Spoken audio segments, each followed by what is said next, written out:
ہوں کہ یہ مدرسین پیسے کے لیے، سوال یہ ہے کہ اپنی ضرورت کے بقدر چاہنا بھی کیا دنیا طلبی ہے؟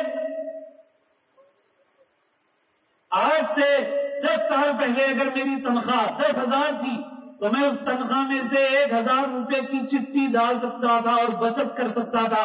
آج مجھے 30,000 روپے بھی ملے تو 1,000 نکالنا آسان نہیں ہے میرے لیے۔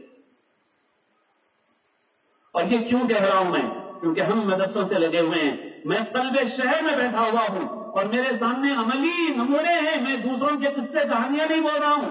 میرے پاس پڑھانے والوں میں بھی کئی ایک اساتذہ ایسے ہیں جو اپنے خاندان کے اعتبار سے اچھے تھے، اخلاق کے اعتبار سے اچھے تھے، کیونکہ آج ہم کو ایسے مدرس ملنا مشکل ہو رہا ہے اور ان کے اندر کوئی جذبہ باہر جانے کا نہیں تھا، سعودیہ جانے کا نہیں تھا۔ ان کی شادی ہوئی، تھوڑا قرضہ ہو گیا، بچہ ہوا، دوسرا قرضہ ہوا، ڈیلیوری کے 40-50 ہزار روپے ہو گئے۔ پھر ڈاکٹر نے کہا کہ صاحب بچے کو دواخانے میں شریک کرنا ہے تو وہ قرضوں کے بوجھ سے ایسا نڈال ہو گیا۔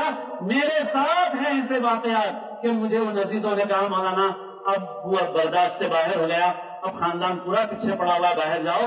اب باہر چلے گئے، اس کا نتیجہ یہ ہے مدرسے اچھے مدرسین سے محروم ہو رہے ہیں اور مسجدیں اچھے خادموں سے محروم ہو رہی ہیں۔ اور بہت سے لوگ میں اضلاع کے جلسوں میں بھی سناتا ہوں، بہت سے خدام کہتے ہیں میں 20 سال سے مسجد کا صدر ہوں، بہت خدمت کر رہا ہوں۔ میں بول رہا ہوں اللہ کے پاس معلوم ہوگا کہ مسجد کی خدمت کی یا نہیں کی آپ نے، کیا کیا 20 سال میں؟ 20 سال میں بلڈنگ بنا دیا 2 کروڑ کی، سنگ مرمر لگا دیے اور ٹوائلٹ میں بہترین ٹائلس لگا دیے اور لاکھوں نہیں کروڑوں روپے خرچ کر دیے اس کے اندر، مگر اپنی بدمزاجی اور حاکمانہ مزاج کی وجہ سے تمہاری ایک اچھا امام نہیں ٹک سکا، ایک اچھا عالم نہیں ٹک سکا۔ تم کہہ رہے ہو 20 سال میں نے خدمت کی، کل اللہ کے پاس فخر ہوگی کہ میری مسجد کی آبادی سنگ مرمر میں نہیں تھی، ٹائلس میں نہیں تھی، پی او پی کے کام میں نہیں تھی، قالین اور فانوس میں نہیں تھی۔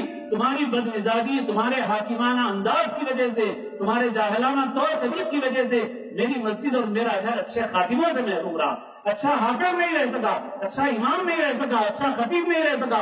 تو یہ 20 سال کی صدارت کی خدمت تمہارے میزان عمل میں پتہ نہیں نیکیوں میں شمار ہوگی یا کچھ اور شمار ہوگی۔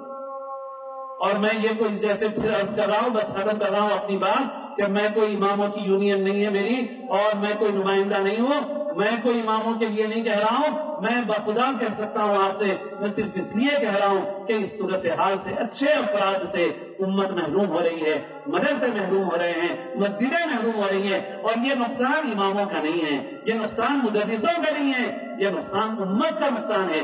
اس وجہ سے ہمیں اپنے